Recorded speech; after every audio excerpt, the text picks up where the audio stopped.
lot hotter than I was expecting North Wales to be this time of year, but it's a pretty heavy pack, and it's a warm day, which is great. But definitely feeling the heat today. But anyway, it's a great spot and great weather for camping, so I'm looking forward to it. Anyway, hello and welcome. So I wanted to make this video with all the focus these days on plastic and the pollution that it's causing, and man's impact on the environment. I was intrigued about the idea of going camping, and without all the plastic that's made a lot of camping a lot easier. So over the last 50 years we all know that pretty much plastic's crept into every aspect of our life, and certainly camping probably has been the beneficiary of a lot of plastic, and for good reason. It's made a lot of products arguably well, a lot lighter certainly, and probably more effective and efficient.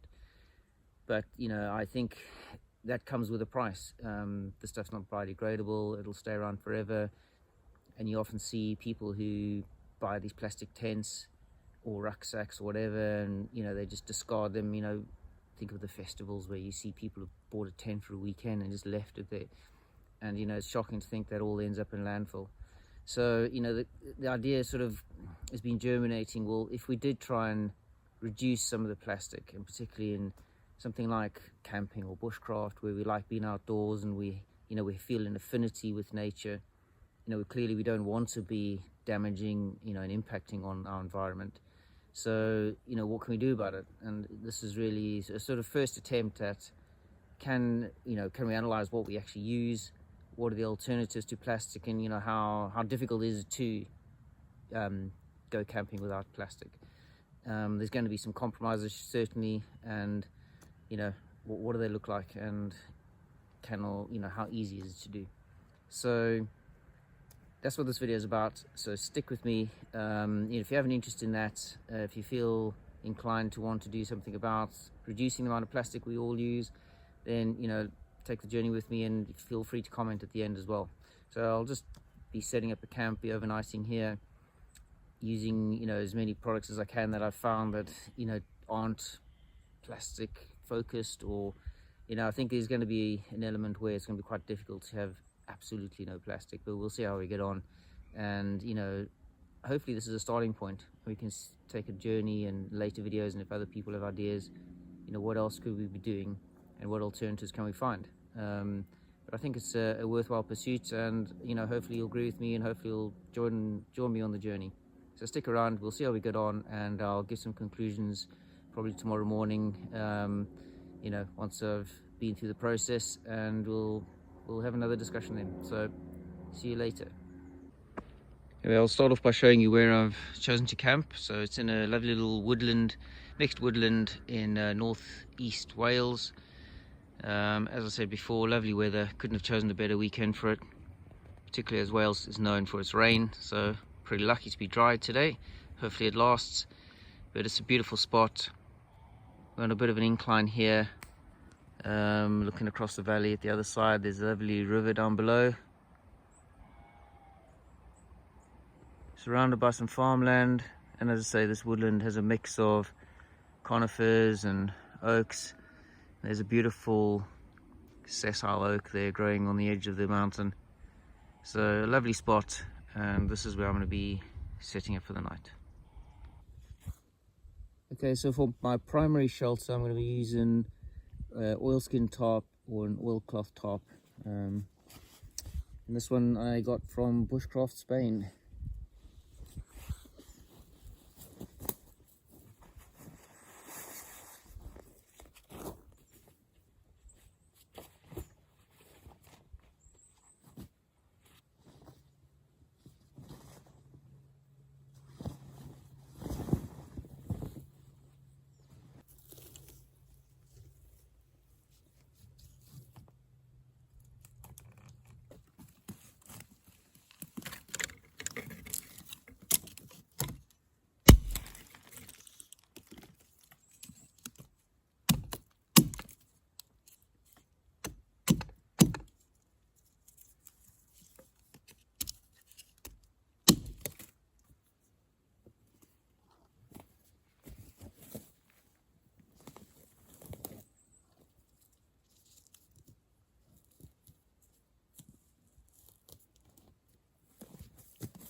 Okay, so I've just done a very simple setup with the tarp.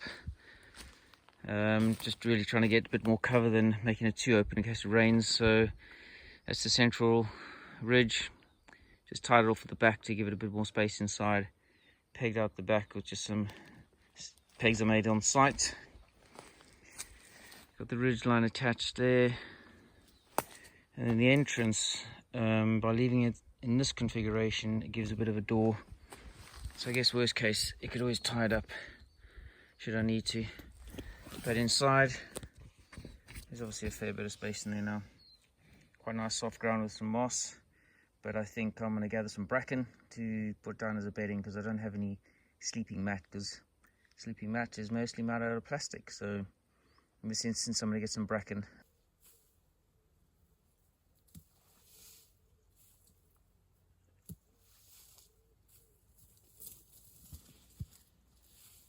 So I've got a good pile of bracken now.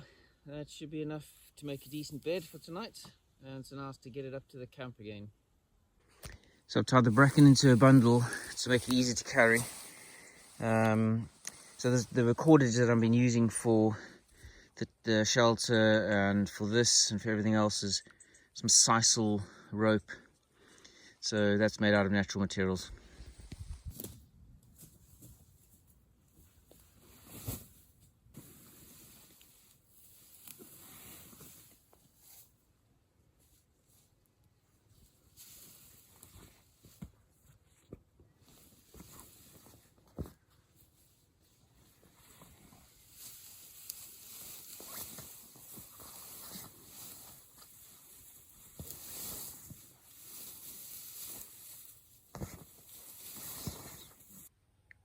Okay, so now I've got all the bracken in. Really the main function of the bracken is just to insulate you from the floor, from the cold.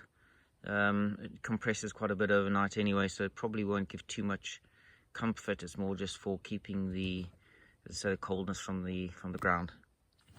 So the next stage is my bedding roll, and in this case, once again, I've just tied it up with some sisal, but I have a ventile poncho which can be used as a ground sheet as well.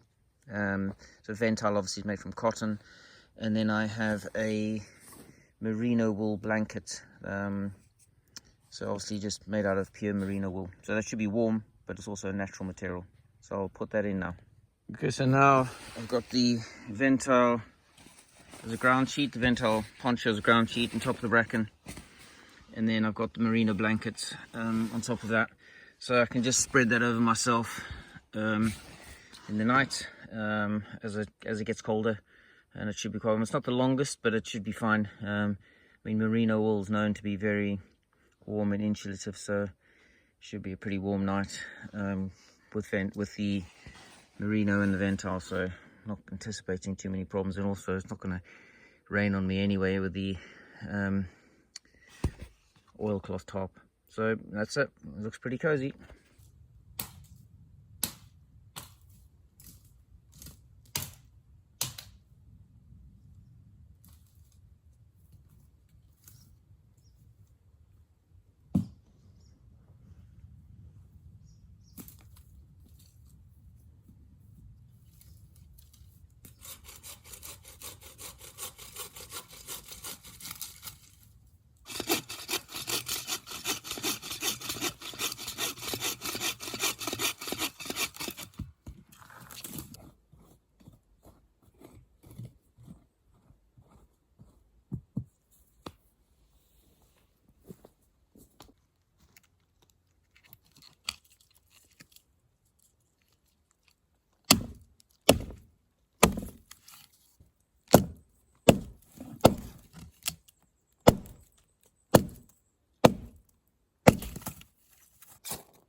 Okay, for supper, I'm going to be making some sausages and potatoes. So the potatoes I got from home, dug them out of the garden, just wrapped them up in some tin foil. It's the easiest way to cook them, just kind of whack them in the coals. So I want to pop them in now because they're going to take longer than the other food. So potatoes in tin foil.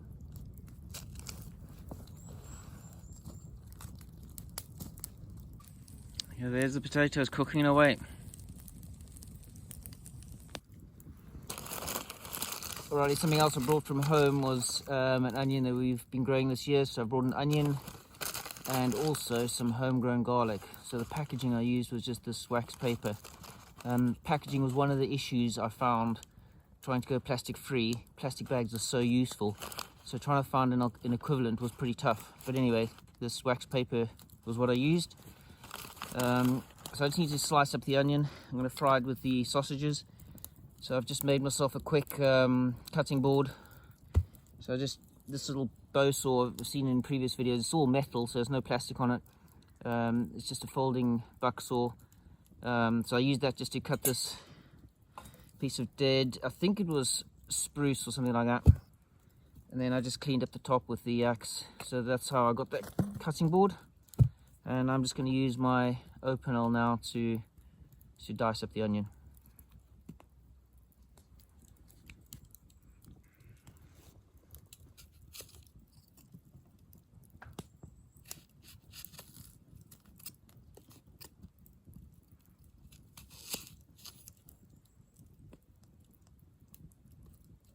As you saw in my last video, these knives are absolutely amazing for food prep and for general use around the house, but cutting up onions, absolutely perfect.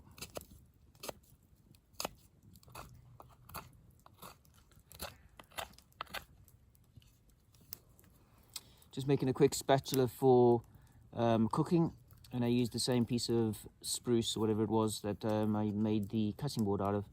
So I just shaped it initially with the axe, and I'm just finishing it off with my puukko now. That's what I'm using.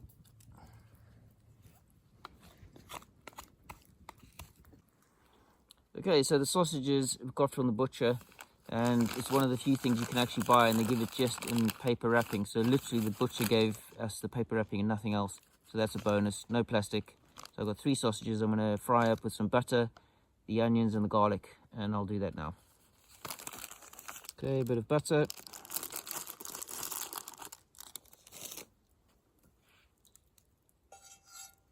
It's a steel pan, no plastic.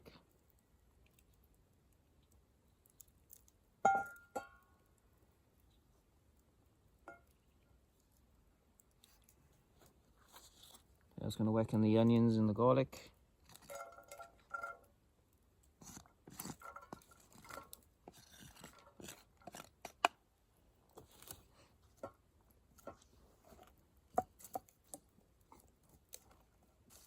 Okay, I'm going to pop the sausages in now.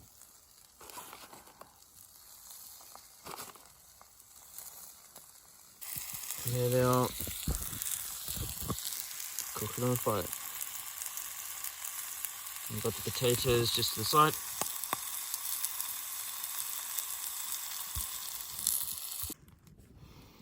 Well, I'm pretty much good to go now. It's starting to get a bit dark, so just in time actually finished supper. Brought myself a little treat. A tin mug, so there's no plastic. This has got a metal top, so not too bad. Nice bit of red wine. And then my supper may not look like much, but it will taste pretty good. So I've mixed everything in. Put the potato in there with the sausage. I chopped the sausage up, so maybe it looks like a bit of a hash, but it will taste great.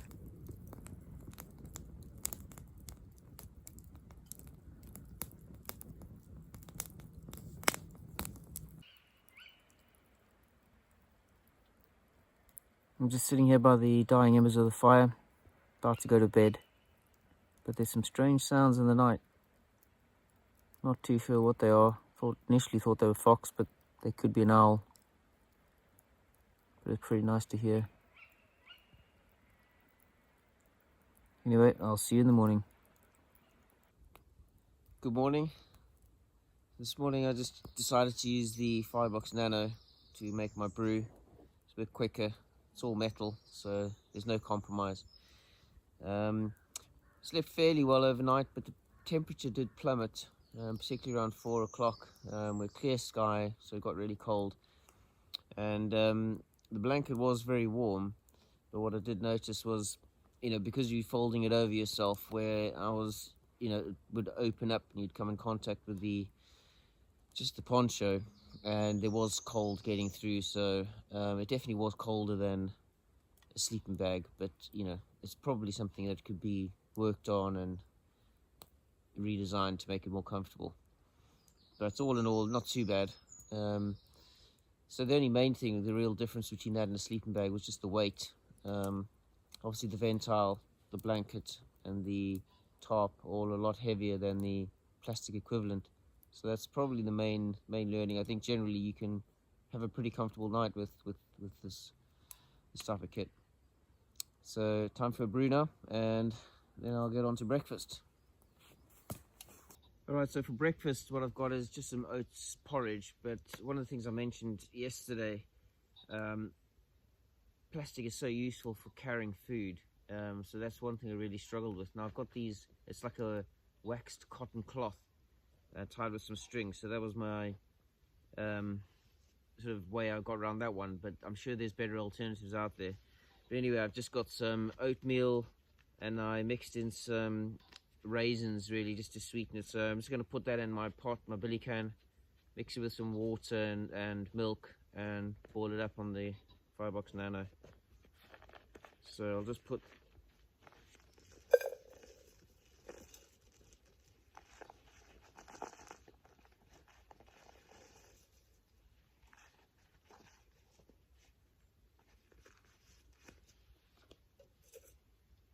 alrighty, so that's it. I'll put some milk and water in now and pop it to boil.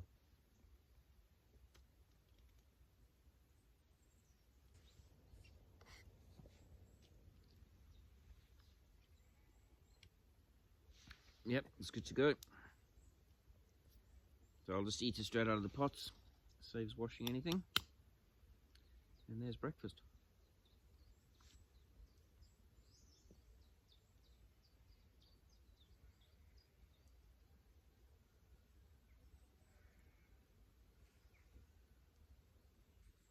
Alrighty, so I'm all packed up and ready to go.